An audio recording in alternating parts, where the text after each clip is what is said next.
부모님이 나를 버렸어. SJ그룹 후계자에서 하루아침에 하반신 불구가 된 서연. 부모는 그녀를 산골 한의사에게 떠넘기며 평생 살라고 명령했습니다.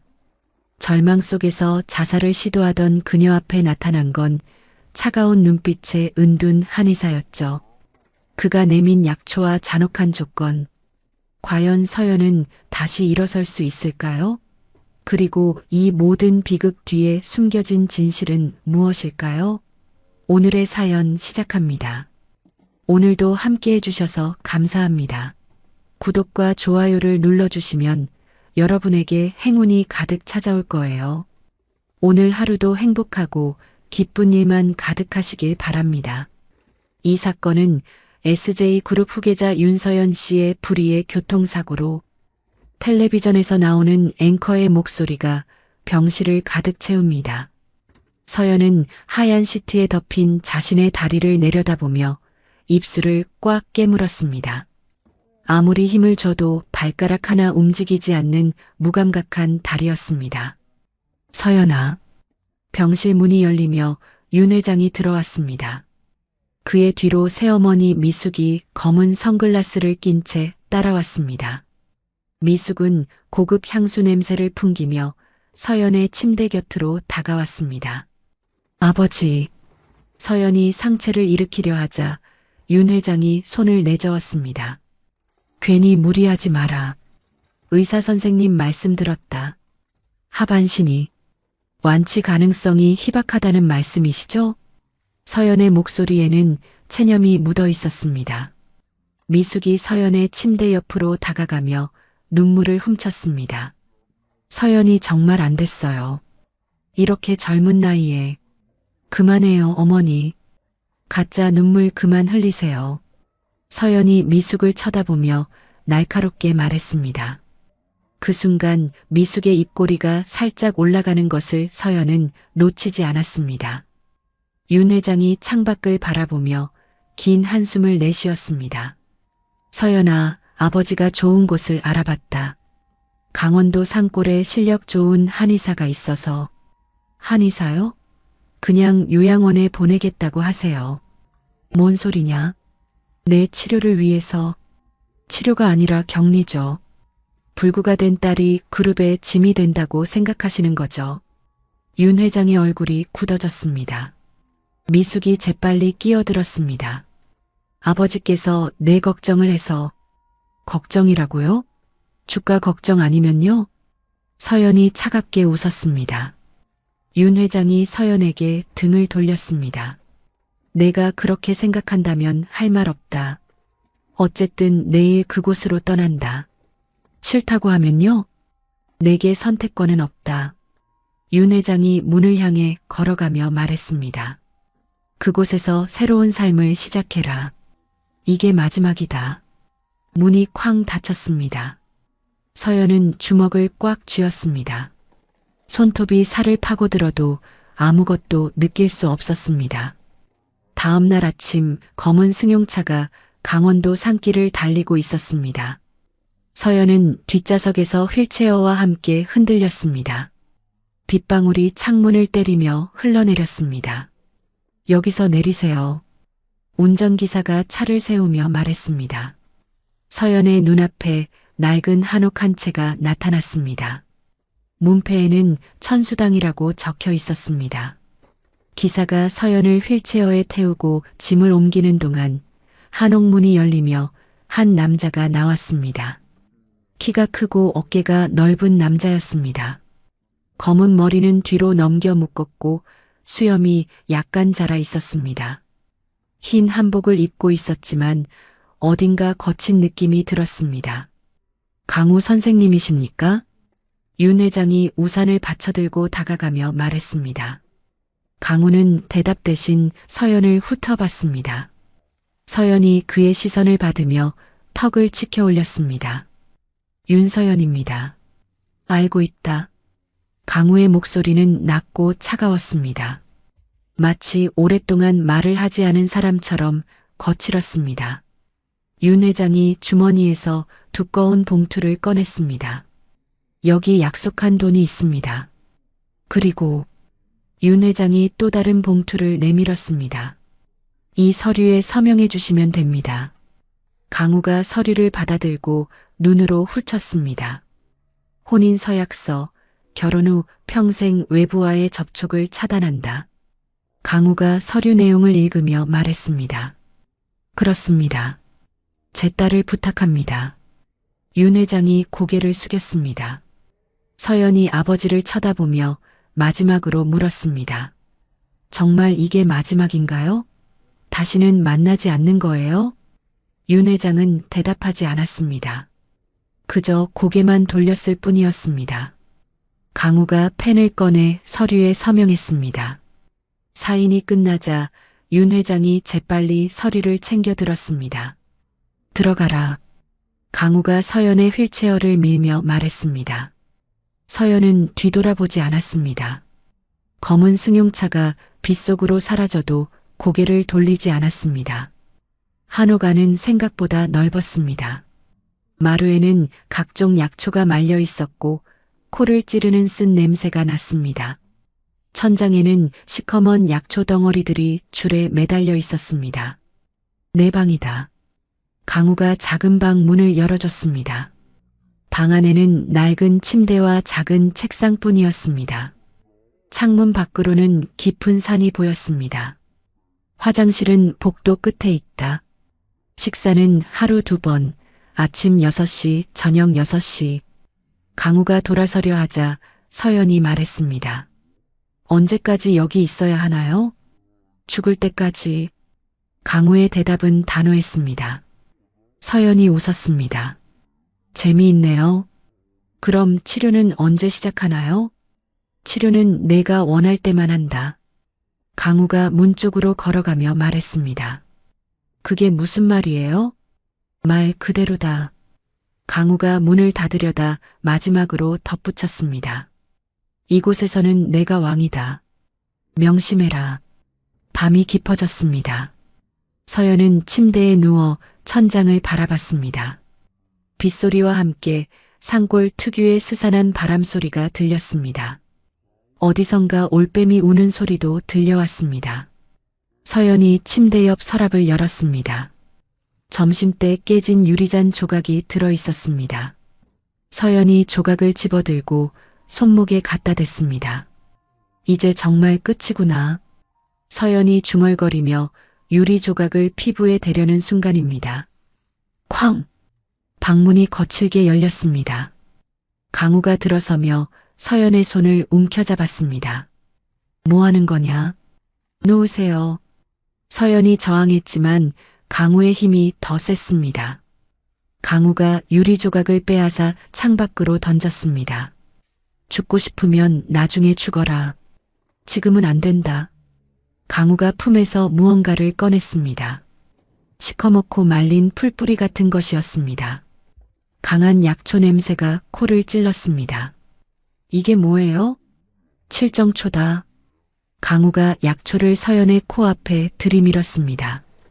죽은 신경을 살리는 유일한 약이다. 이 산에서만 자라는 특별한 풀이지. 서연이 강우를 쳐다봤습니다. 정말로 제 다리를 낫게 할 수 있다는 거예요? 내 말을 들으면 주겠다.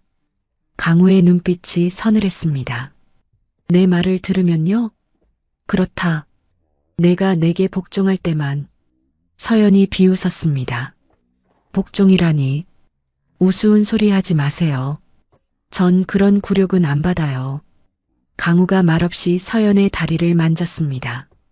서연이 깜짝 놀라며 몸을 빼려 했지만 움직일 수 없었습니다. 강우가 주머니에서 긴 침을 꺼냈습니다. 서연의 허벅지 특정 부위를 손으로 찼더니 침을 깊숙이 꽂았습니다. 아! 서연이 비명을 질렀습니다. 몇 개월 만에 처음 느끼는 감각이었습니다. 타는 듯한 통증이 다리를 휩쌌습니다. 느껴지지? 강우가 침을 천천히 빼며 말했습니다. 이게 어떻게 가능한 거예요? 서연이 다리를 만지며 놀라워했습니다. 내일부터 산 위 약초밭에 올라가서 일한다. 강우가 침을 정리하며 말했습니다. 휠체어로요? 그렇다. 매일 새벽 5시에 나가서 이 칠정초를 캐온다. 서연이 강우를 노려봤습니다. 미쳤군요. 이 산골에서 휠체어를 끌고 산에 올라가라고요? 미쳤든 안 미쳤든 상관없다. 강우가 문 앞에서 돌아섰습니다.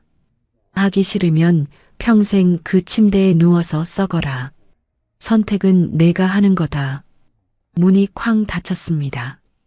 서연은 아직도 욱신거리는 다리를 만지며 생각했습니다. 확실히 감각이 있었습니다. 희망일까 아니면 새로운 지옥의 시작일까? 다음 날 새벽 5시 서연은 휠체어를 타고 집 앞에 나와 있었습니다. 강우가 나타나 말없이 산길을 가리켰습니다. 저기까지 혼자 가라는 거예요? 그렇다. 칠정초는 산 중턱 약초밭에 있다. 서연이 휠체어 바퀴를 굴렸습니다. 진흙탕 길이 바퀴를 빨아들였습니다. 몇 번이나 넘어질 뻔했지만 서연은 이를 악물고 계속 올라갔습니다. 마을 사람들이 창문 너머로 서연을 훔쳐봤습니다. 저 여자 뭐 하는 거야? 서울서 온 재벌집 딸이래. 그런데 왜 여기서? 금순 할머니가 혀를 찼습니다. 한의원에서 밤새 비명소리 들렸어. 뭔가 심상치 않다니까.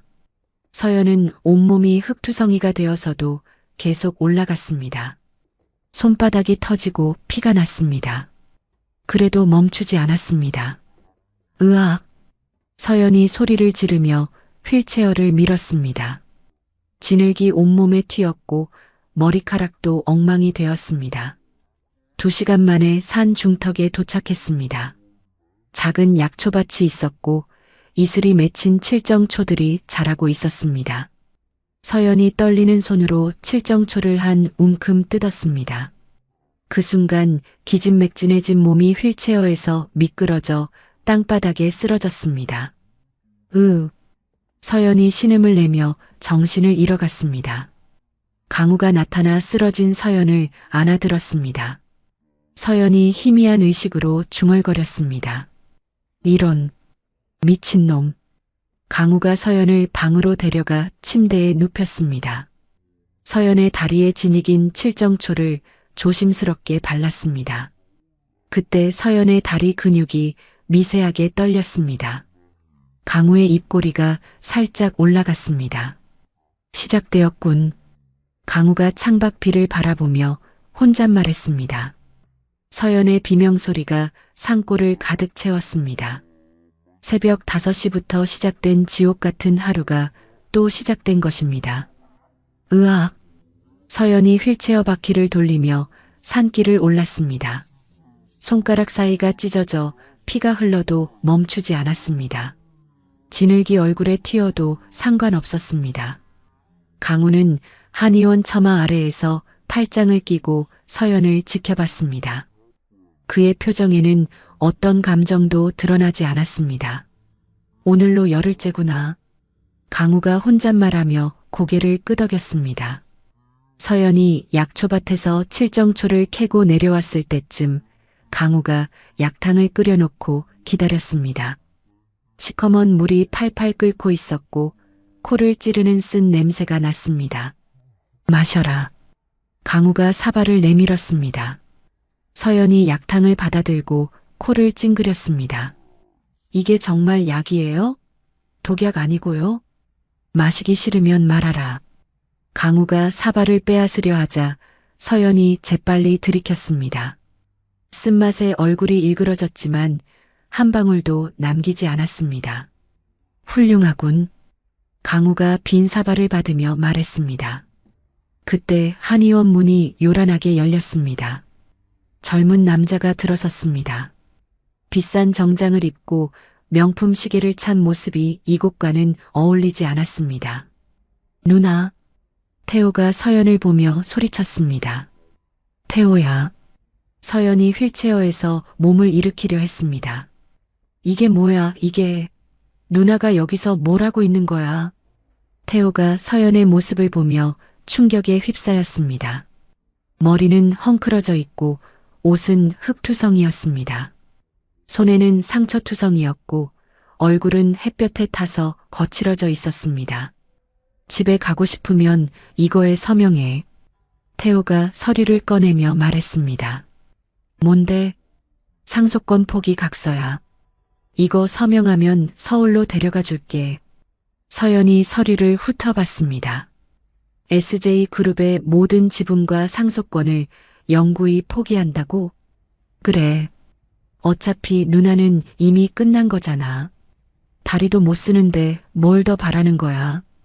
태호가 펜을 내밀었습니다. 서연이 펜을 받아들었습니다. 그리고 그 펜을 태호의 얼굴에 던졌습니다. 미쳤어? 태호가 펜을 맞으며 소리쳤습니다. 미친 건 너야. 내가 왜 내게 무릎 꿇어야 하는데? 서연이 휠체어에서 몸을 앞으로 기울이며 말했습니다. 태호가 화가 나서 서연의 휠체어를 발로 찼습니다. 휠체어가 뒤로 밀려나며 서연이 넘어질 뻔했습니다. 아, 뭐 하는 거야? 그때 강우가 나타났습니다. 태호의 손목을 비틀어 잡으며 무릎 꿇게 했습니다. 아, 나. 태호가 아파하며 소리쳤습니다. 내 환자에게 손 떼는 놈은 누구든 처리한다.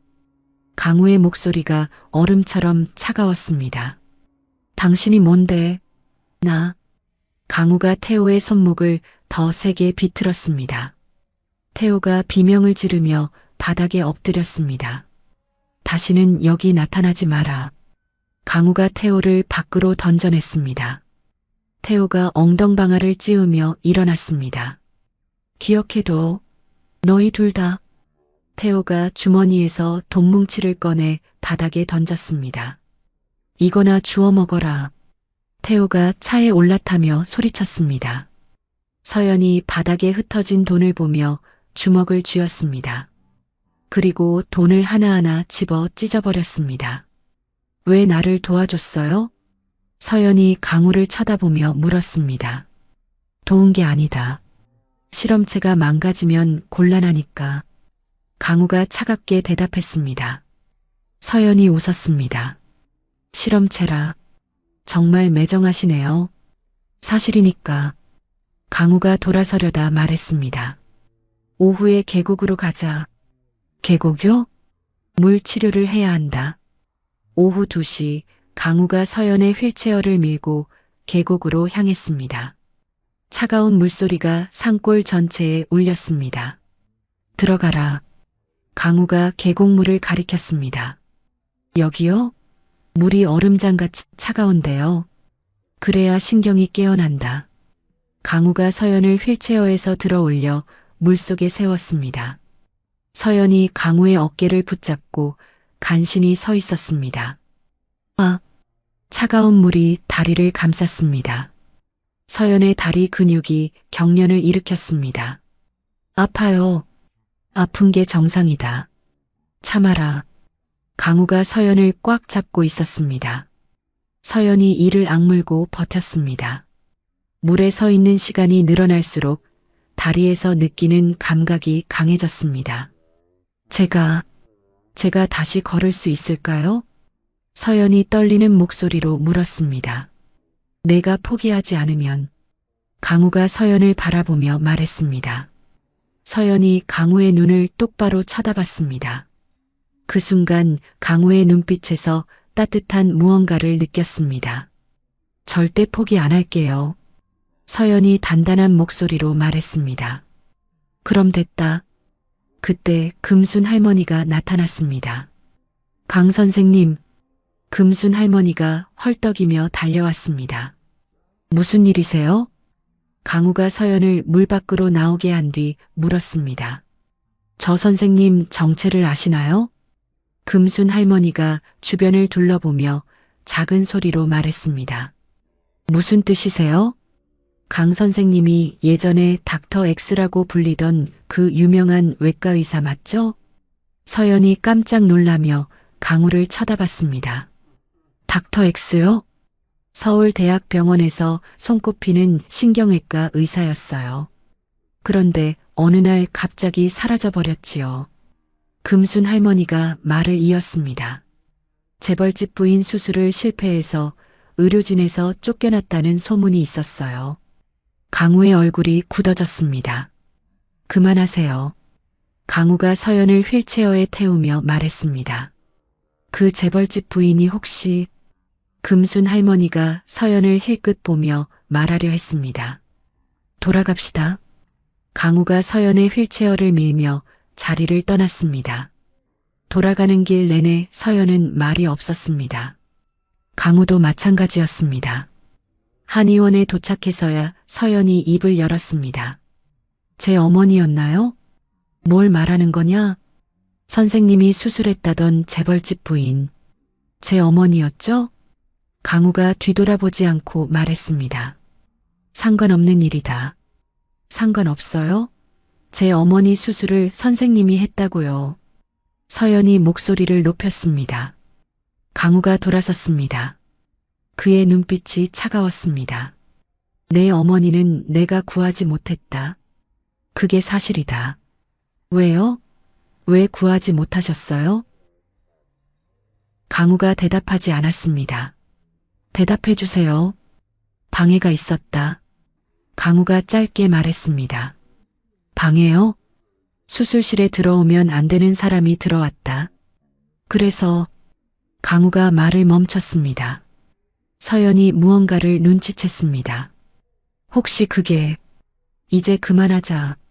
강우가 돌아서며 말했습니다. 제 새어머니였죠? 서연의 말에 강우의 발걸음이 멈춰섰습니다. 미숙이 방해했던 거죠? 강우가 천천히 돌아섰습니다. 그의 눈에 분노가 타오르고 있었습니다. 그래서 선생님이 여기 숨어 계신 거고요. 너를 살리는 게 내 어머니에 대한 마지막 약속이다. 강우가 서연을 똑바로 쳐다보며 말했습니다. 그러니까 포기하지 마라. 서연의 눈에 눈물이 맺혔습니다. 하지만 울지 않았습니다. 대신 더 단단한 눈빛으로 강우를 쳐다봤습니다. 네, 절대 포기 안 할게요. 좋다. 강우가 서연에게 다가가 그녀의 다리에 또다시 침을 놓았습니다. 이번에는 서연이 비명을 지르지 않았습니다. 그저 이를 악물고 버텼을 뿐이었습니다. 밤이 되어 서연이 혼자 방에 앉아 있을 때 창밖으로 이상한 소리가 들렸습니다. 누군가 담장을 넘는 소리였습니다. 서연이 창문으로 다가가 밖을 내다봤습니다. 검은 옷을 입은 남자들이 한의원 주변을 둘러싸고 있었습니다. 서연이 급히 강우의 방으로 향했습니다. 선생님, 서연이 문을 두드렸습니다. 강우가 문을 열었습니다. 밖에 이상한 사람들이. 그때 현관문이 부서지는 소리가 들렸습니다. 검은 옷을 입은 사람들이 몰려들어왔습니다. 박 비서는 어디 있나? 한 남자가 소리쳤습니다. 누구를 찾는 거냐? 강우가 앞으로 나섰습니다. 상관 말고 비켜. 남자가 강우를 밀치려 했습니다. 그 순간 강우가 남자의 손목을 잡아 비틀었습니다. 으악! 남자가 비명을 지르며 무릎을 꿇었습니다. 누가 보냈냐? 강우가 차가운 목소리로 물었습니다. 다음 날 아침 8시 서연이 칠정초를 캐러 산에 올라가려던 순간이었습니다. 한의원 문이 거칠게 열리며 피투성이가 된 남자가 비틀거리며 들어왔습니다. 박 비서님, 서연이 남자를 알아보며 소리쳤습니다. 박 비서는 서연 어머니의 오랜 측근이었습니다. 아가씨, 박 비서가 서연을 보며 안도의 한숨을 쉬었습니다. 그의 옷은 찢어져 있었고 얼굴에는 멍자국이 가득했습니다. 무슨 일이에요? 왜 이런 모습으로? 서연이 휠체어를 굴려 박 비서에게 다가갔습니다. 아가씨, 이걸 받으세요. 박 비서가 주머니에서 작은 USB를 꺼냈습니다. 이게 뭔데요? 부인의 사고, 그리고 아가씨 사고에 진실이 들어있어요. 박 비서가 떨리는 손으로 USB를 서연에게 건넸습니다. 그때 강우가 나타났습니다. 다친 곳이 어디냐? 강우가 박 비서를 살펴 물었습니다. 갈비뼈가 부러진 것 같고 머리도. 박 비서가 말을 마치기도 전에 현관문이 쾅 하고 부서졌습니다. 검은 정장을 입은 남자들이 몰려 들어왔습니다. 박철민을 넘겨라. 앞장선 남자가 소리쳤습니다. 누구를 찾는 거냐? 강우가 박 비서를 뒤로 감추며 말했습니다. 상관 말고 비켜. 우리는 한미숙 이사장 명령으로 왔다. 남자가 강우를 밀치려 했습니다. 그 순간 강우가 주머니에서 메스를 꺼내 남자의 목에 갖다 댔습니다. 한 발자국만 더 들어와 봐라. 강우의 목소리가 얼음처럼 차가웠습니다. 이런 미친놈이. 다른 남자가 뒤에서 쇠파이프를 들고 강우의 등을 내려쳤습니다. 으악! 강우가 비명을 지르며 앞으로 쓰러졌습니다. 등에서 피가 흘러나왔습니다. 선생님! 서연이 소리쳤습니다.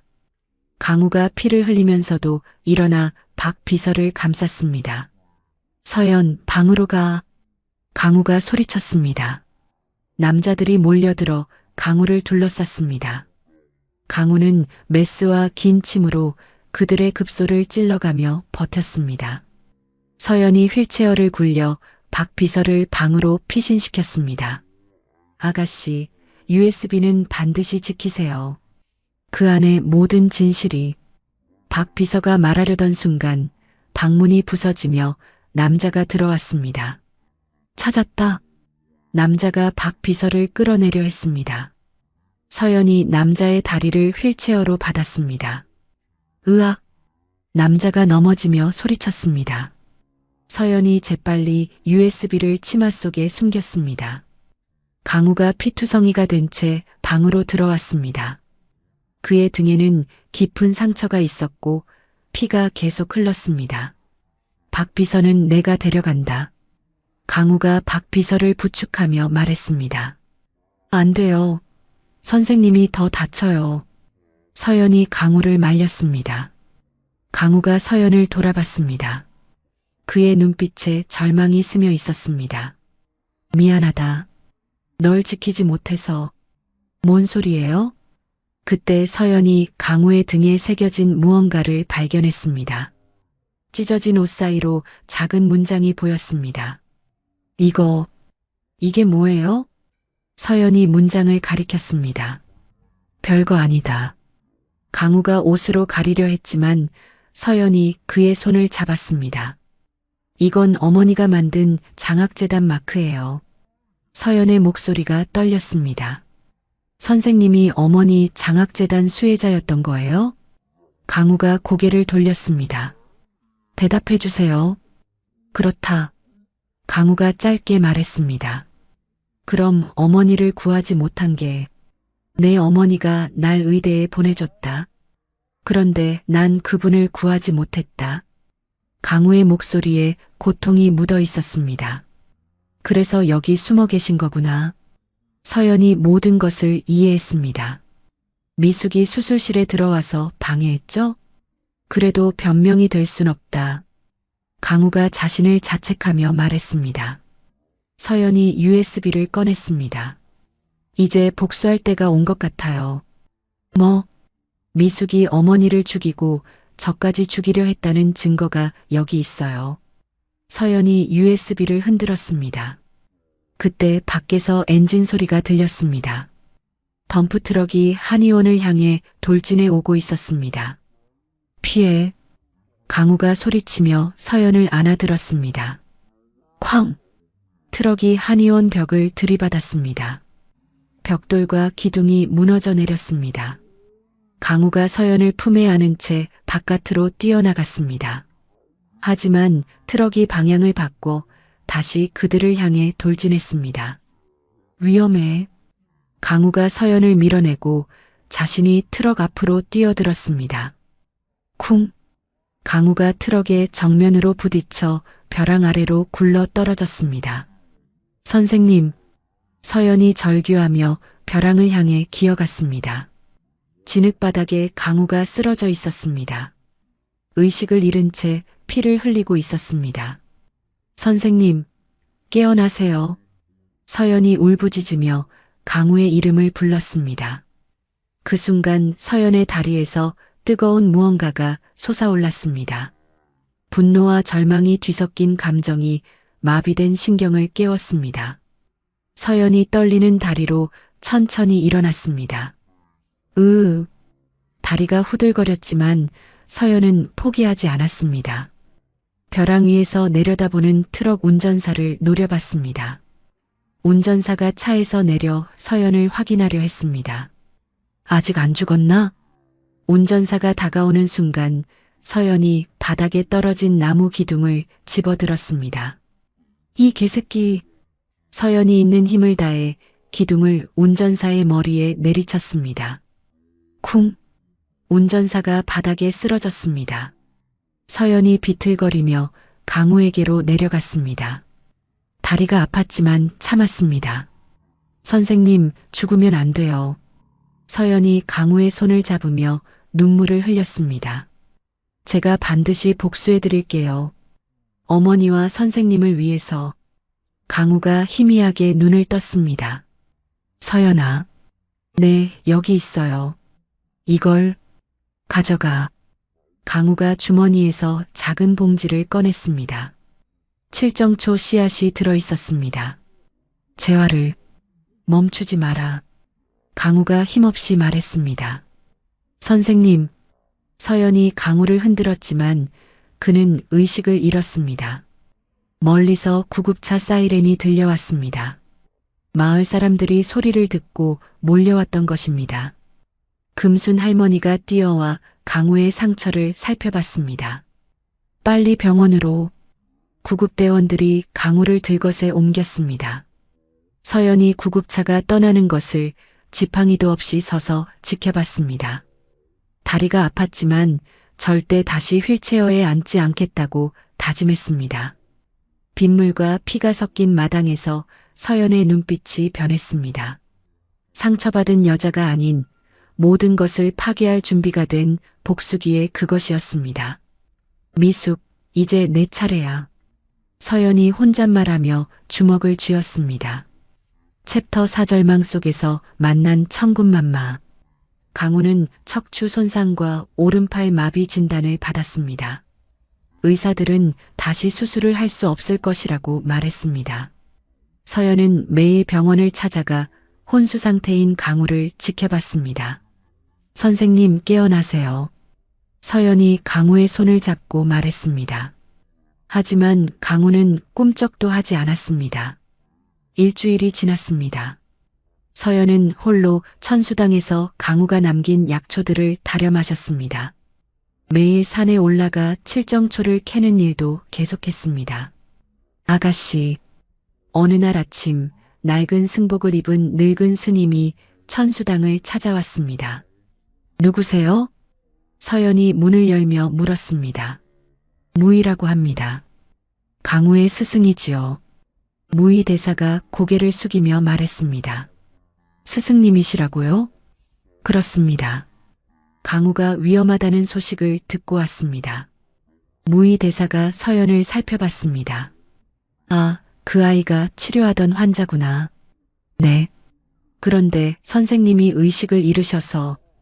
걱정 말아요. 강우는 죽지 않습니다. 무의 대사가 단호하게 말했습니다. 정말요? 대신 아가씨가 더 강해져야 합니다. 무의 대사가 서연의 다리를 살펴봤습니다. 아직 완전하지 않군요. 네. 아직도 많이 아파요. 강우가 시작한 치료를 제가 마저 해드리겠습니다. 무의 대사가 낡은 가방에서 침을 꺼냈습니다. 하지만 더 아플 겁니다. 견딜 수 있겠어요? 서연이 고개를 끄덕였습니다. 네. 뭐든 견딜 수 있어요. 무의 대사가 서연을 침대에 눕혔습니다. 그리고 강우보다 더 굵은 침을 꺼냈습니다. 시작하겠습니다. 침이 서연의 다리에 꽂혔습니다. 으악! 서연의 비명이 천수당을 가득 채웠습니다. 뼈가 부서지는 것 같은 고통이었습니다. 참으세요. 조금만 더. 무의 대사가 침을 더 깊이 찔러 넣었습니다. 서연이 이를 악물고 버텼습니다. 정신이 나갈 것 같았지만 포기하지 않았습니다. 1시간 후 치료가 끝났습니다. 서연은 온몸이 땀에 젖어 있었습니다. 이제 일어나 보세요. 무의 대사가 말했습니다. 서연이 천천히 일어났습니다. 다리에 힘이 들어갔습니다. 서연이 놀라며 몇 걸음 걸어봤습니다. 비틀거리긴 했지만 걸을 수 있었습니다. 대단해요. 아직 끝이 아닙니다. 무의 대사가 서연에게 두꺼운 책을 건넸습니다. 이건 강우의 치료 일지입니다. 아가씨에 대한 기록이 모두 적혀 있어요. 서연이 책을 받아들고 펼쳤습니다. 윤서연, 29세 여성, 하반신 마비, 첫날 자살 시도, 의지 약함, 3일째 산에 올라가는 것을 포기하지 않음, 의지력 강함, 일주일째 칠정초에 반응 보임, 희망적, 2주째 다리 근육의 경련, 신경 회복 중. 서연이 계속 읽어나갔습니다. 서연의 어머니를 구하지 못한 것이 평생의 죄다. 서연을 다시 걷게 하는 것이 어머니에 대한 마지막 약속이다. 서연이 포기하지 않는 한 나도 포기하지 않겠다. 서연의 눈에 눈물이 맺혔습니다. 선생님이 저를 위해 이렇게. 강우는 진심으로 아가씨를 치료했습니다. 무의 대사가 말했습니다. 이제 아가씨 차례입니다. 제 차례요? 강우를 구할 차례 말입니다. 그때 서연의 휴대폰이 울렸습니다. 모르는 번호였습니다. 여보세요? 윤서연 양이십니까? 젊은 남자 목소리였습니다. 네. 누구세요? 제이라고 합니다. 아가씨가 예전에 후원해주신 해커입니다. 제이. 서연이 반가워하며 말했습니다. 아가씨 상황을 들었습니다. 도와드리고 싶어요. 정말요? 네. 미숙의 비자금 계좌를 추적해봤는데 엄청난 게 나왔어요. 제이의 목소리가 흥미진진했습니다. 뭐가 나왔는데요? 직접 와서 보여드릴게요. 여기까지 와줄 수 있어요? 물론입니다. 아가씨를 위해서라면. 다음 날 제이가 천수당에 도착했습니다. 안경을 낀 마른 청년이었습니다. 노트북 가방을 메고 있었습니다. 아가씨, 제이가 서연을 보며 놀랐습니다. 걸을 수 있게 되셨네요. 네, 많이 좋아졌어요. 서연이 미소 지으며 말했습니다. 제이가 노트북을 켜며 말했습니다. 미숙의 해외 계좌를 해킹했습니다. 화면에 여러 계좌 정보가 떴습니다. 이게 뭐예요? 미숙이 SJ그룹에서 빼돌린 돈들이에요. 무려 500억 원이 넘어요. 서연이 화면을 자세히 봤습니다. 그런데 이것만이 아니에요. 제이가 다른 파일을 열었습니다. 미숙이 주주총회에서 아가씨를 법적 사망자로 처리하려고 준비 중이에요. 뭐라고요? 가짜 사망 신고서까지 만들어놨어요. 서연의 얼굴이 굳어졌습니다. 언제 주주총회가 열리는데요? 이번 주 금요일이에요. 3일 남았네요. 서연이 생각에 잠겼습니다. 그때 무의 대사가 말했습니다. 복수를 하려면 몸부터 완전히 회복시켜야 합니다. 어떻게요? 마지막 치료를 받아야 합니다. 하지만 매우 위험해요. 무의 대사가 심각한 표정으로 말했습니다. 위험해도 상관없어요. 서연이 단호하게 말했습니다. 그렇다면 준비하세요. 무의 대사가 더 굵은 침들을 꺼냈습니다. 이번엔 정말 아플 겁니다. 서연이 침대에 누웠습니다. 시작해주세요. 무의 대사가 서연의 다리에 침을 놓기 시작했습니다. 으악! 서연의 비명이 산골 전체에 울렸습니다.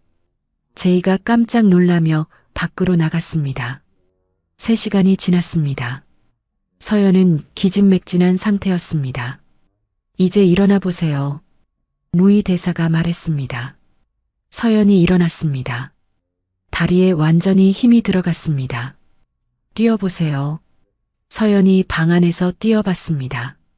아무 문제 없이 뛸 수 있었습니다. 완벽해요. 서연이 기뻐하며 말했습니다. 이제 복수할 준비가 되었습니다. 무의 대사가 미소 지으며 말했습니다. 그때 병원에서 전화가 왔습니다. 강우 선생님이 깨어나셨습니다. 서연이 급히 병원으로 달려갔습니다. 이번엔 차를 타지 않고 뛰어서 갔습니다. 병실에 도착했을 때 강우가 침대에 앉아 있었습니다. 하지만 오른팔을 움직이지 못했습니다. 선생님, 서연이 달려가 강우를 안았습니다. 서연아, 내가 걷고 있구나. 강우가 놀라며 말했습니다. 네. 무의 대사님이 치료해 주셨어요. 스승님이 오셨었나? 네. 그리고 이제 복수할 거예요. 서연이 단단한 목소리로 말했습니다. 복수? 미숙을 처단할 거예요. 어머니와 선생님을 위해서. 강우가 서연의 손을 잡았습니다. 위험하다. 위험해도 해야 해요. 서연이 강우를 똑바로 쳐다봤습니다.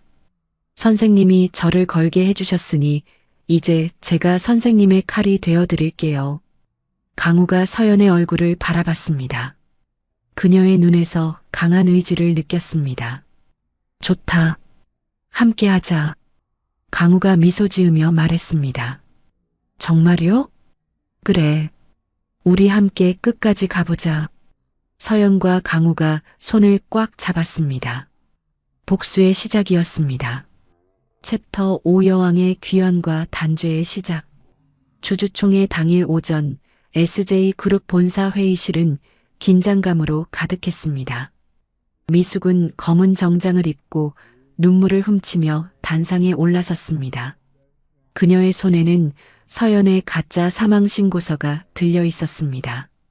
주주 여러분, 오늘은 매우 슬픈 소식을 전해드려야 합니다. 미숙이 떨리는 목소리로 말했습니다. 저희 딸 서연이가 지난주 산에서 사고로. 미숙이 말을 멈추고 눈물을 닦았습니다. 연기였지만 주주들은 속아 넘어갔습니다. 그래서 오늘 제가 회장직을 맡아 그룹을 이끌어 가겠습니다. 주주들이 웅성거렸습니다. 정말 서연 양이 돌아가신 건가요? 확실한 거예요? 미숙이 사망신고서를 들어 올렸습니다. 여기 공식 사망신고서가 있습니다. 산사태에 휘말려서. 그때 회의실 문이 쾅 하고 열렸습니다. 모든 사람들이 문 쪽을 돌아봤습니다. 딸각딸각. 특수 제작된 구두 소리가 회의실에 울렸습니다. 서연이 당당하게 걸어 들어왔습니다. 검은 정장을 입고 머리를 뒤로 넘긴 서연의 모습은 완전히 달랐습니다. 휠체어에 앉아있던 약한 여자가 아니었습니다. 강인하고 카리스마 넘치는 여왕의 모습이었습니다. 뭐야? 서연 양이야. 살아있잖아. 주주들이 놀라며 소리쳤습니다. 미숙의 얼굴이 하얗게 질렸습니다. 손에서 사망신고서가 떨어졌습니다. 안녕하세요, 어머니. 서연이 미숙을 쳐다보며 차가운 미소를 지었습니다. 저 죽었다면서요? 서연이 천천히 단상으로 걸어갔습니다. 미숙이 뒤로 물러섰습니다. 서연아, 너 어떻게 살아있냐고요? 서연이 바닥에 떨어진 사망신고서를 집어들었습니다.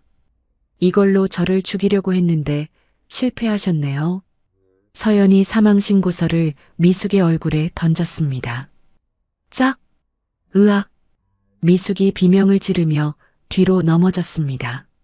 서연이 단상 위로 올라갔습니다. 그녀의 눈빛이 회의실 전체를 압도했습니다. 주주 여러분, 제가 윤서연입니다. 서연의 목소리가 회의실에 울렸습니다. 저는 죽지 않았습니다. 오히려 더 강해져서 돌아왔습니다. 그때 제이가 회의실 뒤편에서 노트북을 조작했습니다. 대형 스크린에 영상이 떠올랐습니다. 미숙이 최 박사에게 돈을 건네는 장면이었습니다. 서연을 죽여. 확실하게. 영상 속 미숙의 목소리가 회의실에 울렸습니다. 뭐야 이게.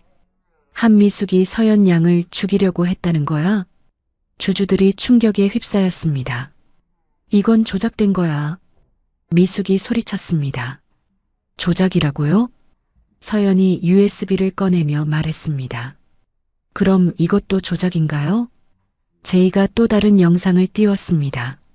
미숙이 서연의 차량에 해킹 장치를 설치하는 장면이었습니다. 이건 뭐로 설명하실 건가요? 서연이 미숙을 내려다보며 말했습니다. 미숙이 떨리며 일어섰습니다. 그건. 그리고 이것도 보세요. 화면에 미숙의 해외 계좌 내역이 떠올랐습니다. 500억 원을 빼돌렸네요. 횡령죄도 추가되는군요. 주주들이 분노하기 시작했습니다. 이런 나쁜 년이 서연 양을 죽이려고 했다고? 경찰에 신고해. 그때 회의실 문이 열리며 경찰들이 들어왔습니다. 한미숙 씨 살인 미수와 횡령 혐의로 체포합니다. 경찰이 수갑을 꺼냈습니다. 안 돼.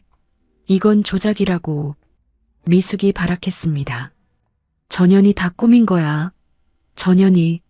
미숙이 서연을 가리키며 소리쳤습니다. 서연이 미숙에게 다가갔습니다. 어머니, 이제 끝이에요. 서연이 미숙의 귀에 속삭였습니다.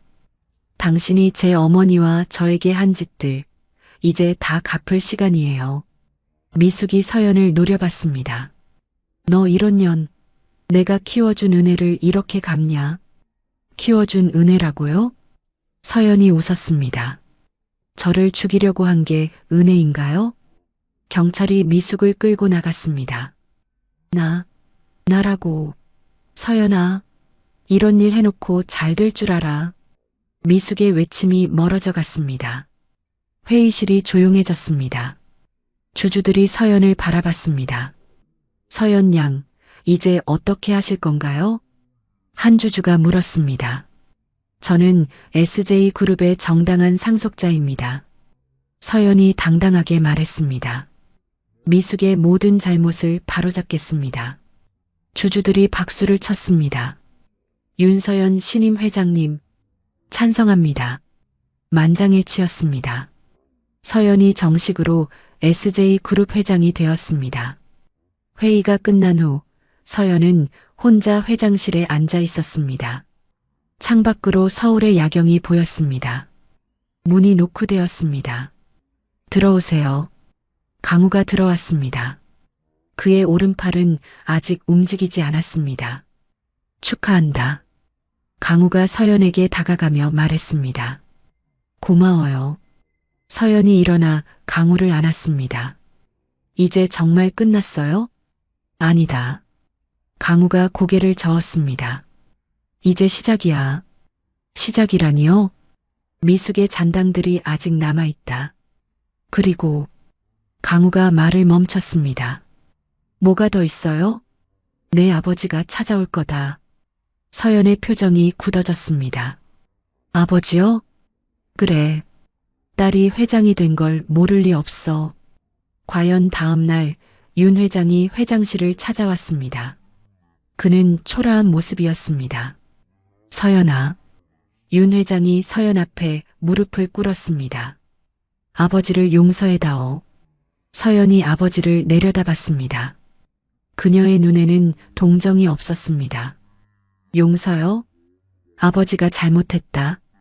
내가 불구가 되었을 때 버린 게 잘못이었어. 지금 와서 무슨 소용이에요? 서연이 차갑게 말했습니다. 당신이 버린 건 딸이 아니라 가문의 마지막 자부심이었어요. 서연아, 이제 나가세요. 다시는 제 앞에 나타나지 마세요. 윤 회장이 떨리며 일어났습니다. 알겠다. 하지만 언젠가는 없어요. 서연이 단호하게 말했습니다. 윤 회장이 고개를 숙이고 나갔습니다. 강우가 서연의 어깨에 손을 올렸습니다. 괜찮아? 네. 이제 정말 자유예요. 서연이 미소 지으며 말했습니다. 선생님 팔은 어때요? 조금씩 나아지고 있어. 강우가 오른팔을 움직여 봤습니다. 다시 수술할 수 있을까요? 내 도움이 있다면. 강우가 서연을 바라봤습니다. 그럼 산골로 돌아갈까요? 그러자 두 사람이 손을 잡고 창밖을 바라봤습니다. 복수는 끝났지만 진짜 행복은 이제 시작이었습니다. 챕터 유근모의 변종, 전염병의 습격. 서연이 야심차게 추진하던 칠정초 연구센터 건립 한 달 후 끔찍한 일이 벌어졌습니다. 마을 주민들이 하나둘씩 이상한 증상을 보이며 쓰러지기 시작한 것입니다. 으악, 눈이 안 보여. 마을 이장이 갑자기 비명을 지르며 바닥에 주저앉았습니다. 그의 눈동자가 하얗게 변해 있었습니다. 다리에 힘이 안 들어가. 금순 할머니도 휘청거리며 넘어졌습니다. 하반신이 완전히 마비된 상태였습니다. 서연이 급히 마을로 달려왔습니다. 무슨 일이에요? 아가씨, 마을 사람들이 갑자기 이상해졌어요. 박 비서가 서연을 맞으며 말했습니다. 병원에는 연락했어요? 연락했는데 의사들도 모르겠다고 해요. 서연이 쓰러진 마을 사람들을 살펴봤습니다. 모두 같은 증상이었습니다. 시력 상실과 하반신 마비. 이상해요. 왜 갑자기? 그때 서연의 휴대폰이 울렸습니다. 뉴스 알림이었습니다. SJ그룹 연구센터에서 변종 바이러스 유출 의혹. 윤서연 회장의 무리한 약초 실험이 원인. 서연이 뉴스를 읽으며 얼굴이 굳어졌습니다. 이게 뭐야? 박 비서가 서연의 어깨 너머로 뉴스를 봤습니다. 누가 이런 거짓말을. 그때 군용 트럭들이 마을로 들어왔습니다. 방호복을 입은 군인들이 우르르 내렸습니다. 모든 주민은 대피하시오. 확성기에서 소리가 울렸습니다. 이 지역을 봉쇄합니다. 서연이 군인에게 다가갔습니다. 저는 SJ그룹 회장 윤서연입니다. 무슨 일인지 설명해 주세요. 죄송합니다. 명령에 따라 이 지역을 완전 봉쇄해야 합니다. 무슨 명령이에요? 변종 바이러스 확산 방지 명령입니다. 군인이 차갑게 대답했습니다. 서연이 붕괴했습니다. 변종 바이러스라니. 우리는 약초 연구를 했을 뿐이에요. 그런 건 저희가 판단할 일이 아닙니다. 군인들이 마을 전체에 바리케이드를 쳤습니다. 아무도 나갈 수 없게 되었습니다. 한편 병원에서는 강우가 급히 마을로 향하고 있었습니다. 아직 오른팔을 완전히 쓸 수는 없었지만 서연이 위험하다는 소식을 듣고 달려온 것입니다. 죄송합니다. 봉쇄 구역이라 들어갈 수 없습니다. 군인이 강우를 막았습니다. 내가 의사다. 환자들을 봐야 한다. 명령입니다. 아무도 들여보낼 수 없어요. 강우가 방호복을 보며 생각했습니다. 이상하다. 일반적인 질병이라면 이렇게까지 할 이유가 없는데. 강우가 밤을 기다려 몰래 마을로 잠입했습니다. 펜스 밑으로 기어 들어간 것입니다. 마을에 도착한 강우는 충격적인 광경을 목격했습니다. 거의 모든 주민이 시력을 잃고 하반신이 마비된 상태였습니다. 강우. 서연이 강우를 발견하고 달려왔습니다. 왜 여기까지 왔어? 위험해. 너 혼자 둘 순 없지. 강우가 서연을 안았습니다. 환자들 상태가 어때? 계속 악화되고 있어요. 아이들까지 감염되기 시작했어요. 서연이 절망적인 표정으로 말했습니다. 강우가 환자들을 살펴봤습니다. 증상이 심상치 않았습니다. 이건 자연 발생한 질병이 아니야. 무슨 말이에요? 인위적으로 만든 바이러스야. 패턴이 너무 규칙적이요. 그때 제이가 나타났습니다. 저도 그렇게 생각해요. 제이가 노트북을 켜며 말했습니다. 최 박사의 통신 기록을 해킹했는데 엄청난 게 나왔어요. 화면에 최 박사와 미숙의 대화 내용이 떴습니다. 실험용 바이러스 준비 완료. 서연을 완전히 매장시켜라. 연구센터 폐쇄까지 몰고 가자. 저 개들이. 서연이 주먹을 쥐었습니다. 최 박사가 고의로 바이러스를 뿌린 거예요? 그런 것 같습니다. 제이가 고개를 끄덕였습니다. 그런데 문제는 이 바이러스가 실제로 위험하다는 거예요. 강우가 심각한 표정으로 말했습니다. 치료제가 있나요? 칠정초 성분으로 뭔가 할 수 있을 것 같은데. 강우가 생각에 잠겼습니다.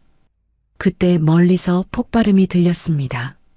연구센터 쪽에서 불길이 치솟았습니다. 연구센터가 서연이 소리쳤습니다.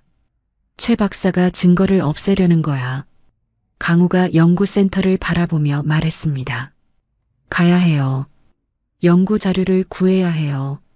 서연이 달려가려 했습니다. 너무 위험해. 위험해도 가야 해요. 마을 사람들을 구하려면. 서연이 단호하게 말했습니다.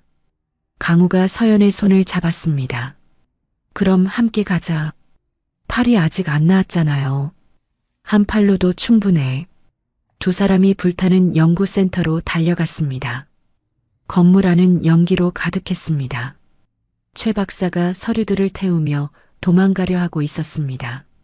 최 박사, 서연이 소리쳤습니다. 최 박사가 깜짝 놀라며 돌아봤습니다. 윤서연, 왜 이런 짓을 했어요? 미숙 이사장 명령이었어. 최 박사가 떨리며 말했습니다. 바이러스 해독제는 어디 있어요? 없어. 애초에 만들지도 않았어. 최 박사가 웃으며 말했습니다. 이 미친놈. 강우가 최 박사에게 달려들었습니다. 하지만 연기 때문에 시야가 흐려 넘어졌습니다. 강우. 서연이 강우를 부축했습니다. 그때 천장이 무너지기 시작했습니다. 위험해. 강우가 서연을 끌어안고 한쪽으로 피했습니다. 최 박사는 도망쳤지만 연구 자료는 모두 타버렸습니다. 이제 어떻게 해요? 서연이 절망하며 말했습니다. 칠정초로 직접 실험해 볼 수밖에. 강우가 서연을 바라봤습니다. 하지만 너무 위험해. 위험해도 해야죠. 서연이 결심에 찬 눈빛으로 말했습니다. 제가 직접 바이러스에 노출되어 항체를 만들어 보겠어요. 안 돼. 죽을 수도 있어. 마을 사람들이 다 죽어가는데 가만히 있을 순 없어요. 서연이 강우의 손을 잡았습니다. 선생님이 저를 걷게 해주셨잖아요. 이번엔 제가 모든 사람을 걷게 해드릴게요. 강우가 서연을 꽉 안았습니다. 알겠어. 내가 도와줄게. 두 사람이 불타는 건물에서 나왔습니다. 하늘이 붉게 물들어 있었습니다. 마을 사람들의 신음소리가 밤 공기를 가득 채웠습니다. 서연과 강우에게 남은 시간이 얼마 없었습니다. 챕터 7 혈청의 기적과 최종 단죄. 서연이 자신의 몸에 바이러스를 주사한 지 12시간이 지났습니다. 고열에 시달리며 의식을 잃었다가 깨어나기를 반복했습니다. 강우가 밤새 그녀의 곁을 지켰습니다. 서연이 신음하며 눈을 떴습니다. 서연아, 괜찮아? 강우가 서연의 이마에 손을 댔습니다. 열이 많이 내렸습니다. 몸이 어때? 좀 나아진 것 같아요. 서연이 천천히 몸을 일으켰습니다. 다리는 어때? 서연이 다리를 움직여 봤습니다. 아무 이상이 없었습니다. 멀쩡해요. 눈도 잘 보이고. 기적이야. 강우가 안도의 한숨을 쉬었습니다. 혈액 검사를 해봐야겠어. 강우가 간이 검사 도구를 꺼냈습니다. 서연의 혈액을 채취해 분석했습니다. 믿을 수 없어. 강우가 결과를 보며 놀랐습니다. 왜요? 내 혈액에서 완벽한 항체가 만들어졌어. 바이러스를 완전히 죽이는 항체야. 정말요? 서연이 기뻐하며 일어났습니다. 그럼 이제 다른 사람들도 치료할 수 있어요? 그래. 내 혈청으로 치료제를 만들 수 있어. 그때 무의 대사가 나타났습니다. 어떻게 되었나? 대사님, 서연이가 항체를 만들어냈어요. 강우가 기뻐하며 말했습니다. 역시 그렇게 될 줄 알았지. 무의대사 미소 지었습니다. 칠정초와 서연의 특별한 체질이 만나 기적을 만들어낸 거야. 지금 당장 치료제를 만들어야 해요. 서연이 급히 말했습니다. 무의대사가 가져온 약초들과 서연의 혈청을 배합하기 시작했습니다. 강우도 한 손으로 도왔습니다. 이렇게 하면 될 거야. 3시간 후 치료제가 완성되었습니다. 먼저 가장 위험한 환자부터 서연이 치료제를 들고 마을로 갔습니다. 금순 할머니가 가장 위험한 상태였습니다.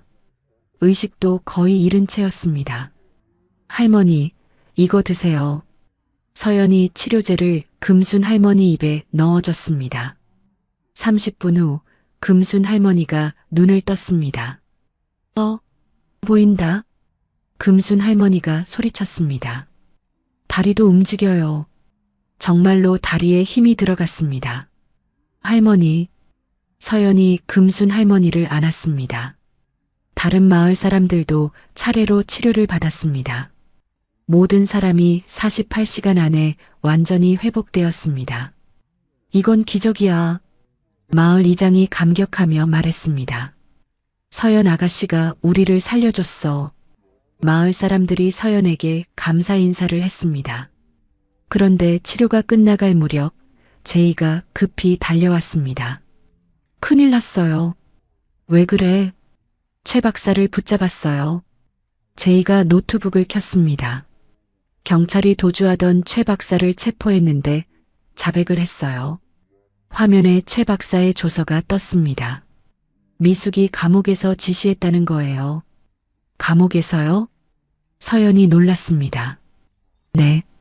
미숙이 감옥에 있는 동안에도 밖의 부하들에게 계속 명령을 내렸대요. 그 개 같은. 서연이 분노했습니다. 그런데 더 중요한 소식이 있어요. 제이가 다른 화면을 띄웠습니다. 미숙이 무기징역을 선고받았어요. 국가 테러 혐의로요. 정말요? 네.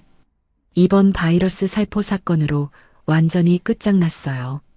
서연이 안도의 한숨을 쉬었습니다. 드디어 끝났군요. 그때 강우가 다가왔습니다.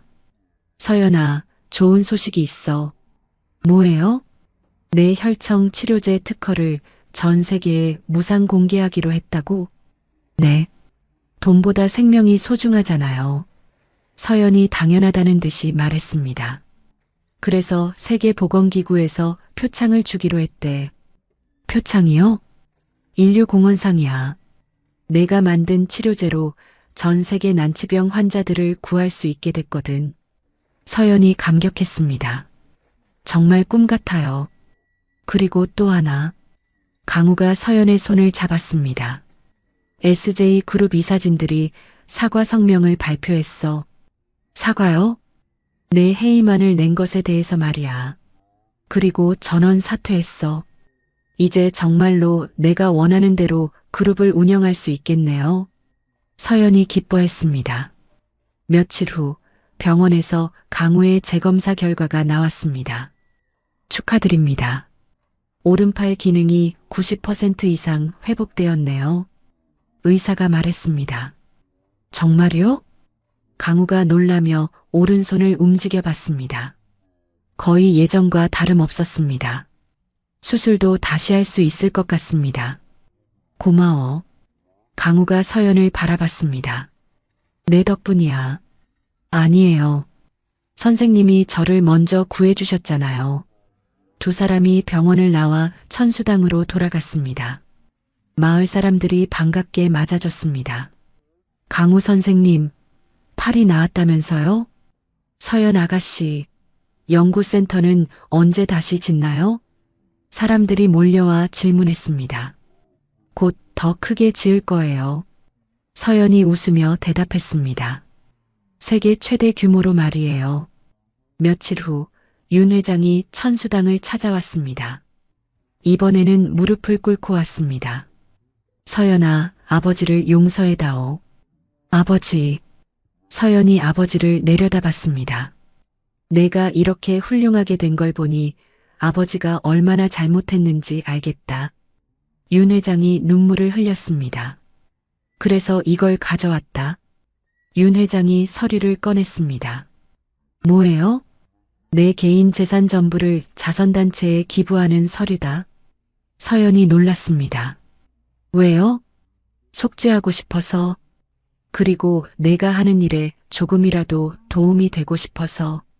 서연이 아버지를 도와 일으켰습니다. 이제 됐어요. 그만 일어나세요. 정말 용서해 주겠니? 네. 하지만 조건이 있어요. 뭐든 말해라. 앞으로는 진짜 아버지가 되어주세요. 돈이나 권력 말고 진짜 아버지로요. 윤 회장이 서연을 꽉 안았습니다. 고마워. 정말 고마워. 그날 밤 서연과 강우는 처음 만났던 약초밭에 앉아 있었습니다. 별이 쏟아질 듯 많이 떠 있었습니다. 이제 정말로 모든 게 끝났네요. 서연이 강우의 어깨에 기대며 말했습니다. 아니야. 이제 시작이야. 시작이요? 우리 둘의 진짜 시작 말이야. 강우가 서연을 바라보며 미소 지었습니다. 네. 이제 정말로 행복하게 살 수 있겠어요. 연구센터가 완공되면 결혼하자. 강우가 갑자기 말했습니다. 정말요? 그래. 너와 함께 평생 살고 싶어.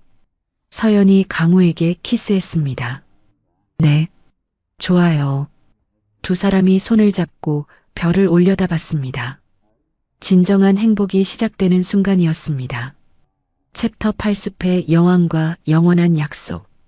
1년 후 가을, 천수당 마당은 따뜻한 웃음소리로 가득했습니다. 서연과 강우의 결혼 1주년 기념일이자 칠정초 연구센터 개소식이 열리는 날이었습니다. 서연 아가씨, 마을 아이들이 달려와 서연의 치마를 잡아당겼습니다. 약초 씨앗 심으러 가요. 네, 가자. 서연이 아이들의 손을 잡고 뒷산으로 올라갔습니다. 이제 그녀는 하이힐 대신 편안한 운동화를 신고 다녔습니다. 여기에 심으면 돼요? 꼬마 민수가 씨앗을 들고 물었습니다. 그래, 여기가 좋겠다. 서연이 무릎을 꿇고 아이와 함께 씨앗을 심었습니다. 아가씨는 정말 대단해요. 왜? 다리가 안 좋았는데 이제 뛰어다니잖아요. 민수가 눈을 반짝이며 말했습니다. 너도 열심히 하면 뭐든 할 수 있어. 서연이 민수의 머리를 쓰다듬었습니다. 산 아래에서는 강우가 새로 완공된 연구센터를 둘러보고 있었습니다. 세계 각국에서 온 의료진들이 견학을 왔습니다. 이 칠정초 성분으로 척수 손상 환자 80%가 회복되었다고요? 독일에서 온 교수가 놀라며 물었습니다. 그렇습니다. 강우가 자료를 보여주며 설명했습니다. 윤서연 회장의 혈청과 칠정초를 결합한 치료법입니다. 놀랍군요. 이 치료를 받으려면 어떻게 해야 하나요? 모두 무료입니다. 강우의 말에 외국 의사들이 감탄했습니다. 전 세계 어느 환자든 차별 없이 치료해드립니다. 그때 제이가 나타났습니다. 강우 선생님, 제이 어떻게 됐어? 원격 진료 시스템 완성됐어요. 제이가 태블릿을 보여줬습니다. 이제 아프리카나 남미오지에서도 실시간으로 진료받을 수 있어요. 훌륭하네. 강우가 만족스럽게 고개를 끄덕였습니다. 오후에는 마을 잔치가 열렸습니다. 주민들이 직접 만든 음식들이 가득 차려졌습니다. 건배. 금순 할머니가 막걸리 잔을 들었습니다. 우리 서연이와 강우를 위해서 건배. 모든 사람들이 잔을 부딪혔습니다. 서연이 마을 사람들을 바라봤습니다. 1년 전 죽어가던 사람들이 이제 모두 건강하게 웃고 있었습니다. 정말 꿈 같아요. 서연이 강우에게 속삭였습니다. 우리가 해낸 거야. 강우가 서연의 손을 꼭 잡았습니다. 우리 둘이 함께. 해가 지고 손님들이 모두 돌아간 후 서연과 강우는 조용히 산책을 나섰습니다. 처음 만났던 약초밭까지 걸어갔습니다. 1년 전 생각나? 강우가 약초밭을 바라보며 말했습니다. 물론이죠. 선생님이 처음 칠정초를 보여줬던 날. 그때 내가 얼마나 화냈는지 기억나. 당연히 화났죠. 갑자기 복종하라고 하시니까. 서연이 웃으며 말했습니다. 지금 생각하니 부끄러워. 부끄러울 거 없어. 그때의 그 도끼가 널 여기까지 오게 한 거니까. 강우가 주머니에서 무언가를 꺼냈습니다. 말린 칠정초였습니다. 이거 기억나? 네, 신혼밤에 보여주신 그 약초. 강우가 약초를 열어봤습니다. 그 안에서 반지가 나왔습니다. 이게 뭐예요? 서연이 놀라며 물었습니다. 결혼 반지야. 강우가 서연의 손가락에 반지를 끼워줬습니다. 사실 처음부터 준비해둔 거였어. 정말요? 그래. 내가 다시 걸을 수 있게 되면 프로포즈 하려고. 서연이 반지를 바라봤습니다.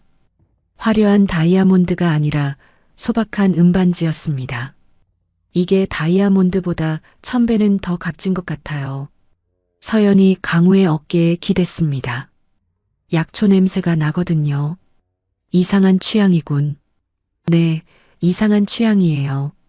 두 사람이 웃으며 약초밭에 앉았습니다. 그런데 미숙은 어떻게 지내고 있을까요? 서연이 문득 물었습니다. 관심 없어. 강우가 단호하게 말했습니다. 우리 행복에만 집중하자. 그때 서연의 휴대폰에 메시지가 왔습니다. 박 비서로부터였습니다. 아가씨, 책이 베스트셀러 1위에 올랐어요. 우와. 서연이 기뻐하며 소리쳤습니다. 뭐가? 우리 이야기를 쓴 책이 베스트셀러래요. 정말? 네. 말린 약초와 첫날 밤이라는 제목으로요. 강우가 웃었습니다. 제목이 좀 이상하네. 많은 사람들이 우리 이야기에 감동받고 있다는 뜻이에요. 그럼 좋네. 서연이 휴대폰을 내려놓고 하늘을 올려다봤습니다. 별들이 쏟아질 듯 많이 떠 있었습니다. 엄마도 보고 계실까요? 당연히 보고 계실 거야. 강우가 서연을 안았습니다.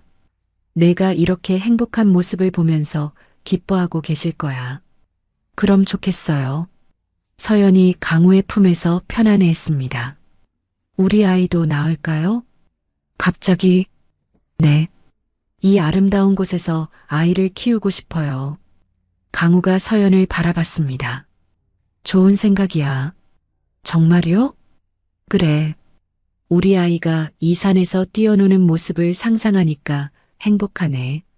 저도요. 두 사람이 서로를 바라보며 미소 지었습니다. 그때 멀리서 울음소리가 들려왔습니다. 감옥에 갇힌 미숙의 울음소리였습니다. 하지만 그 소리는 산골까지 닿지 않았습니다. 서연과 강우의 행복한 웃음소리만이 밤 공기를 가득 채웠습니다. 이제 정말로 새로운 시작이네요. 서연이 일기장을 꺼내 마지막 문장을 적었습니다. 장애는 육신에 있는 것이 아니라 사랑하지 못하는 마음과 탐욕에 있다. 완벽한 문장이야. 강우가 서연의 어깨 너머로 일기를 봤습니다. 이제 일기 쓰는 것도 그만둘까요? 왜? 매일매일이 행복한 추억이 될 테니까. 서연이 일기장을 덮으며 말했습니다. 그럼 앞으로는 매일 새로운 이야기를 만들어 가자.